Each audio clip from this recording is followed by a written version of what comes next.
नमस्कार दोस्तों, आज हम लोग करने वाले हैं डीएलएड बीटीसी प्रथम सेमेस्टर परीक्षा 2016 में जो संस्कृत का पेपर हुआ है उसका सॉल्यूशन हम लोग देखने वाले हैं। तो देखते हैं पहले प्रश्न से। पहला प्रश्न है कि विसंगा शब्द का अर्थ है। तो विसंगा शब्द का अर्थ होता है चेतना युक्त। का ऑप्शन ए हमारा सही है। प्रश्न नंबर 2 है धन्वा शब्द में लिंग वचन व विभक्ति है। तो धन्वा शब्द में स्त्रीलिंग एक वचन तृतीया विभक्ति है। आगे है प्रश्न नंबर 3, राज्ञा शब्द रूप में प्रयुक्त वचन है। तो राज्ञा शब्द है उसमें एक वचन भी है और बहुवचन भी है, यानी दोनों में ये आता है।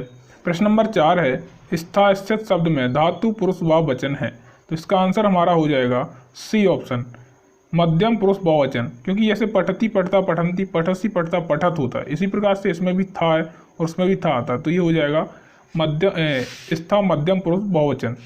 आगे प्रश्न नंबर 5वां, हम शब्द पाठ पढ़ेंगे, वाक्य का संस्कृत अनुवाद है। हम सब पाठ पढ़ेंगे, इसका ऑप्शन नंबर डी हमारा सही है, वयम पाठम पठिष्यामः। आगे है प्रश्न नंबर 6, चिक्रोड़ा मकरह सारिका मराला सस्का शब्दों में से किन्हीं दो शब्दों का हिंदी अर्थ लिखिए। यहाँ पे दो शब्दों का पूछा गया है, परंतु हमने सभी जितने भी शब्द थे उनका सभी का लिख दिया है।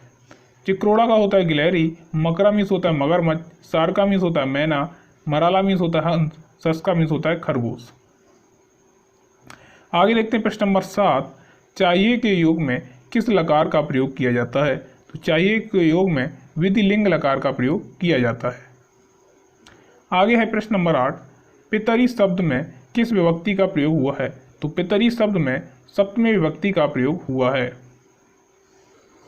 अगला है प्रश्न नंबर 9, भविष्यत काल को दर्शाने के लिए किस लकार का प्रयोग किया जाता है। तो भविष्यत काल को दर्शाने के लिए लट लकार का प्रयोग किया जाता है। प्रश्न नंबर 10 है 19 संख्या को संस्कृत में किस प्रकार लिखा जाता है। तो 19 संख्या को संस्कृत में नवदश या एकोनविंशति लिखा जाता है। प्रश्न नंबर 11 है संप्रदान कारक का प्रयोग किस विभक्ति के लिए किया जाता है। संप्रदान का प्रयोग चतुर्थी विभक्ति के लिए किया जाता है और इसका चिन्ह होता है के लिए। आगे है प्रश्न नंबर 12, यहाँ से लघुत्तरीय प्रश्न शुरू होते हैं जो 2 नंबर के होते हैं। प्रश्न नंबर 12 है वचन किसे कहते हैं। छोटे बच्चों को वचन की जानकारी किस प्रकार से दी जानी चाहिए, सो उदाहरण स्पष्ट कीजिए।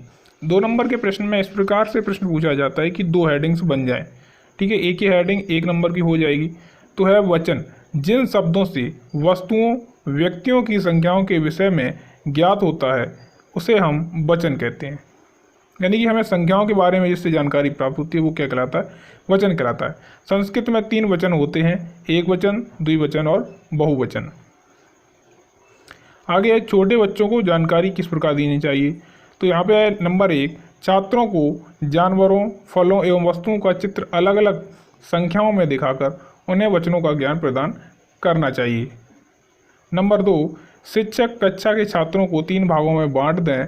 पहले भाग में 1 छात्र होने से एक वचन, दूसरे भाग में 2 छात्र होने से द्विवचन व तीसरे भाग में अनेक छात्र होने से बहुवचन को समझा सकते हैं। आगे है प्रश्न नंबर 13, आदर्श वाचन से आप क्या समझते हैं, इसकी विशेषताएं बताइए। तो आदर्श वाचन और उसकी विशेषताएं पूछी गई हैं।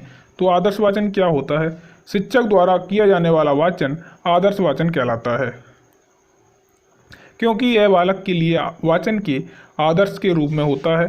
अध्यापक द्वारा किए गए वाचन को आदर्श वाचन इसलिए कहा जाता है क्योंकि अध्यापक वाचन में त्रुटि नहीं करेगा तथा उससे वाचन के सभी घटकों का ध्यान रखते हुए वाचन करने की अपेक्षा की जाती है।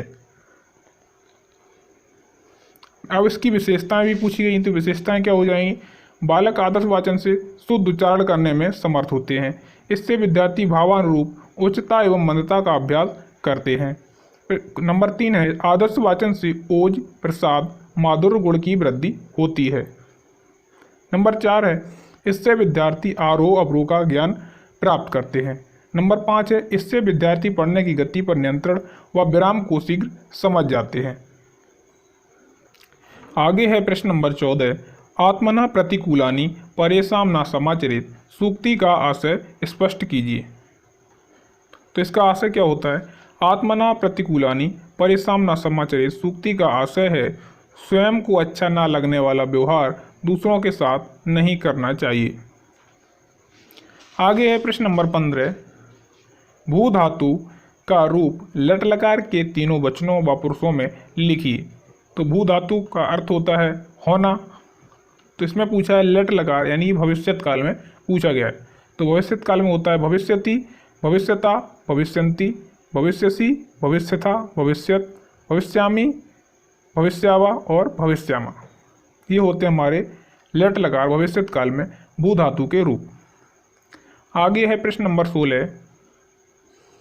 संस्कृत शिक्षण में शब्द कार्डों का क्या महत्व है? कक्षा में बच्चों को पशु पक्षियों के संस्कृत नामों की जानकारी किस प्रकार देनी चाहिए? शब्द कार्ड एक ऐसा कार्ड होता है जिस पर संस्कृत में विभिन्न शब्द लिखे होते हैं। छात्रों को इनके द्वारा शब्दों का ज्ञान कराया जाता है। यह मोटे कागज से बना चित्रात्मक कार्ड होता है जिसका आकार 10x12 या 6x15 सेंटीमीटर होता है। इस कार्ड पर एक ओर शब्द तथा दूसरी ओर अर्थ लिखा होता है। इन कार्डों के माध्यम से वाक्य रचना व शब्द रचना भी सिखाई जाती है। पशु पक्षियों के नाम की जानकारी भी दी जाती है। जैसे विद्यालय में एक कार्ड पे बी लिखा है, फिर ध्या, फिर ला और फिर या, फिर माँ। ऐसे सभी कार्डों को मिलाकर हम क्या शब्द रचना कर सकते हैं। आगे है प्रश्न नंबर 17। निम्नलिखित वाक्यों का संस्कृत से हिंदी में अनुवाद कीजिए। संस्कृत के वाक्य दिए गए हैं, उनका हमें हिंदी बनाना है। तो ये है पहला वाक्य, अहम पुस्तकम पठामि। तो इसका मतलब हुआ मैं पुस्तक पढ़ता हूँ। दूसरा वाक्य है तम प्रति दया करो। तो तम का मतलब होता है उसके प्रति दया करो। सी है शिशु प्रकृत्या सरला भवति। बच्चे का स्वभाव सरल होता है या बच्चा स्वभाव से सरल होता है।